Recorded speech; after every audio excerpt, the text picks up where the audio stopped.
تو کہتے ہیں کہ اب تو اس کی ضرورت نہیں ہے کہ اب ہم الگ طرح سے لکھیں، سرخی رنگ میں لکھیں، لال رنگ میں لکھ دیں تو یہ پتہ چلے کہ یہ عنوان ہے، یہ مضمون ہے، یہ چیپٹر کا نام ہے، یہ باب ہے۔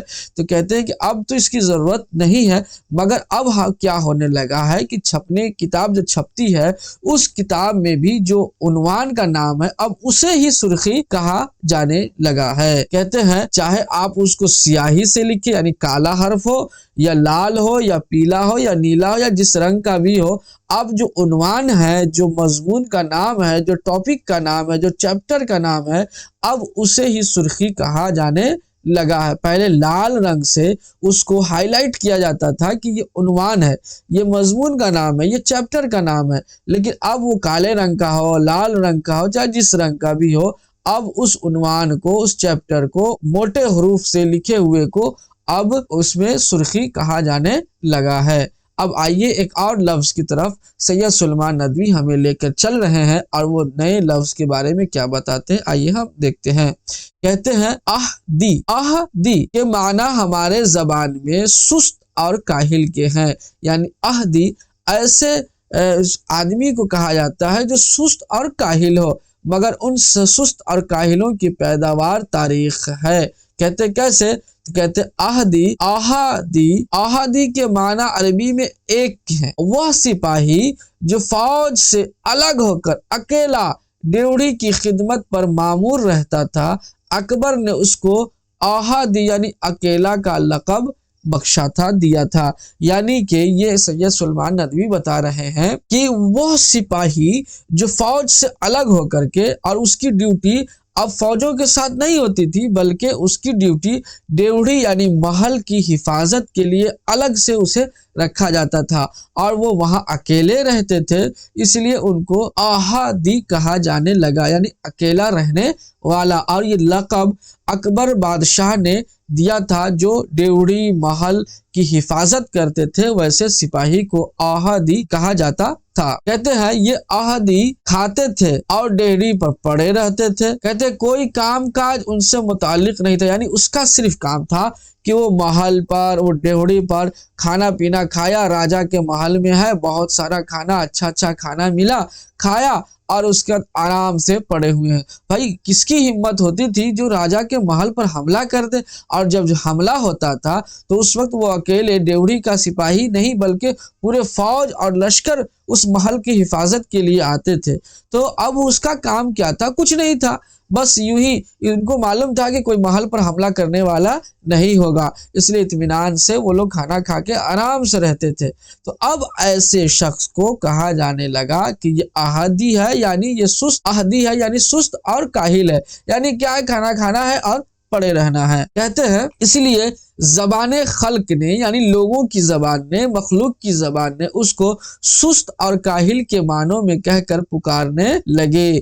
زبان خلق کو کون روک سکتا ہے؟ کہتے ہیں کہ لوگوں کی زبان کو کون روک سکتا ہے؟ کوئی نہیں روک سکتا، کہہ دیا سست اور کاہل کو۔ کہتے ہیں ہماری زبان میں ایک اور لفظ کے بارے میں سید سلیمان ندوی کہتے ہیں کہ ہماری زبان میں ایک اور لفظ ہے، وہ ہے قلعی۔ کیا ہے؟ قلعی۔ آئیے اس کی بھی قلعی کھولیں۔ ہم لکھتے گو قلعی ہیں مگر بولتے قلعی ہیں۔ ہماری زبان میں اس کے معنی سفیدی اور صفائی کے ہیں، سفیدی اور صفائی کے ہیں۔ برتنوں پر قلعی کی جاتی ہے اور مکانوں پر بھی قلعی پھیری جاتی ہے۔ کہتے ہیں کہ برتنوں پر قلعی کرنے کا مطلب ہوتا ہے وہ برتن جو پرانا ہو گیا ہے اس کی صاف صفائی کر کے اس پر جو رنگ روغن کیا جاتا ہے، اس پر جو دوسرے طریقے سے اسے چمکایا جاتا ہے، اسے قلعی بولتے ہیں۔ اور اسی طریقے سے کوئی مکان ہے اس پر سفیدی کی جاتی ہے، یعنی چونا کیا جاتا ہے، کلر کیا جاتا ہے سفید رنگ کا، تو اسے کہتے ہیں قلعی کرنا۔